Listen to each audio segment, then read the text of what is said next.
Well, it's a winter weekend and like many Australians, we're headed to the snowfields and we're taking the Mazda CX-5.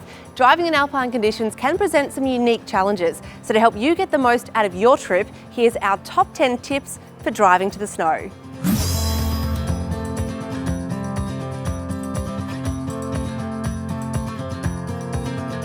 Tip number 1, mounting your skis or snowboard. Now there is no dead set rule as to whether they face up or down. In the case of skis, I reckon back to backs are generally an easy way to go. Just pop open the racks and slide them on. I wish I was a little bit taller.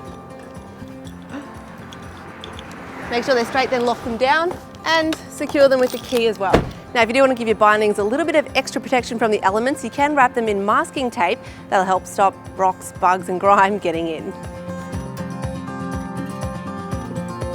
Now most mountains will require you to carry snow chains, even if your car's an all-wheel drive like our CX-5. Now the two-wheel drive cars are easy, they go on the driving wheels, so front-wheel drive on the front, rear-wheel drive on the back. With the all-wheel drive cars, the general rule of thumb is they go on the front, but there are some exceptions like the BMW X5, so always do your research and even check with the manufacturer if you have to make sure you've got the right chains for your car. Now in Australia, we don't have winter tyres, so most of the time pretty much everyone will be driving on their summer tyres, and you need to make sure the tyres are right and that the chains are a good fit. Now it's always a good idea to check your chains before you leave. Right, now that we've checked our snow chains, step 3 is to make sure we have everything else that we need in case of an emergency. We have a torch, gloves, a tarp, a shovel, wheel chocks, and we're also going to take a recovery kit with us. It's better to be safe than sorry. Now we just got to load up our luggage, including plenty of snow gear because it's going to be cold.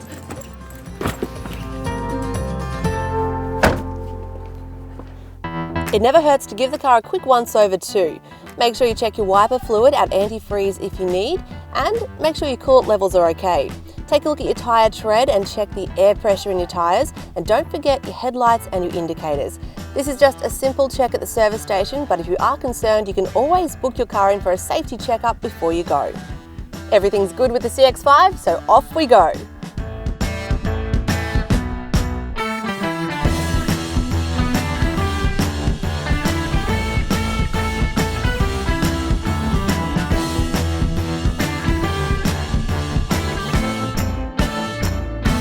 Even the closest snow can be a decent distance away. We're heading to Mount Buller, which is about 3 hours from Melbourne. It's good to break up the driving, make sure you don't get too tired, stretch your legs and have a quick snack. If you have a diesel car like we do, top up with Alpine diesel when you get close to the mountains. Alpine diesel helps stop additives in the fuel from going waxy in cold temperatures, which can clog your fuel system.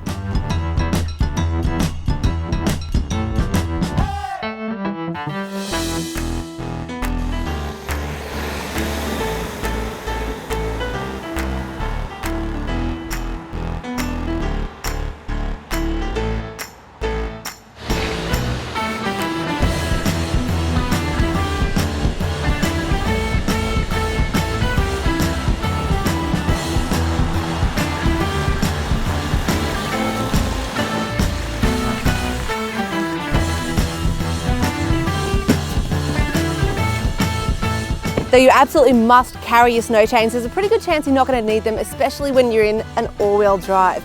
Now some of the areas that we're going to be driving around in Mount Buller may not have been cleared and there has been quite a lot of snow today, so we've been instructed to put them on for now. Here's how to do it.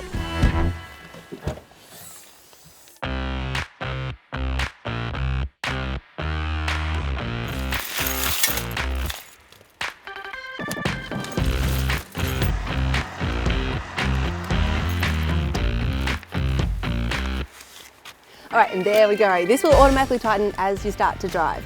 Now, the tarp has saved my knees from getting wet, but I wouldn't really recommend bringing one of those foam gardener's kneeling pads because the bitumen's quite hard. We've just come through quite a foggy section and I've realised that in the Mazda CX-5 Akera, the sunroof allows you to keep an eye on the skis as you're driving. That's pretty handy. Now in Australia, you're going to drive on cleared tarmac most of the way to the car park. But there's no reason you shouldn't take care though, because ice, water, snow all make the road really slippery, and even in an all-wheel drive, you've got to be careful. So the top tips for driving in these conditions are slow, steady, smooth. No sudden inputs on the brake, throttle or steering, and that's the safest way to go. We're almost at the top of the mountain and there's been obviously some machinery come through to keep the road nice and clear, so we're just got to find a spot to park.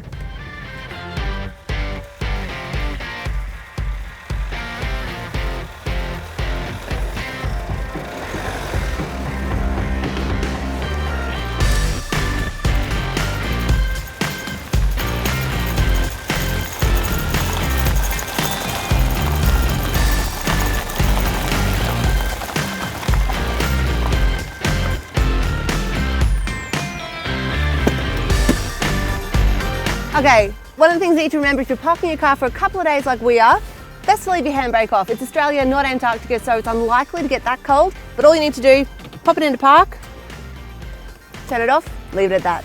The other thing you need to remember is your windscreen wipers. Now if you look around the car park, you'll see some of them are up, some of them are down, so it's a bit of a 50-50 argument.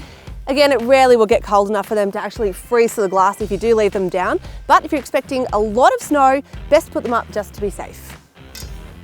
And don't forget the rear windscreen.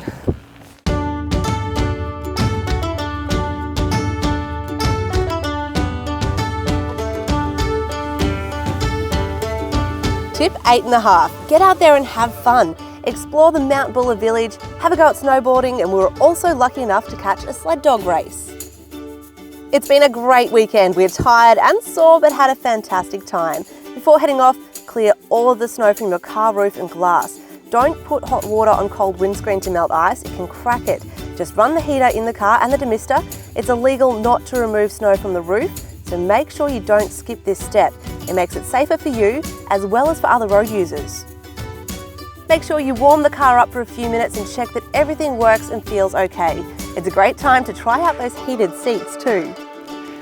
So we scraped all the snow off the car, though it is starting to come down again. We've warmed it up and we've packed all our gear. We're ready to head back down the mountain. So don't forget, take it slowly, stay safe. If you need to have a break on the way home, do it. If you have any more winter driving tips, let us know, and don't forget to subscribe to stay up to date with all the latest car reviews, news and lifestyle from Car Advice.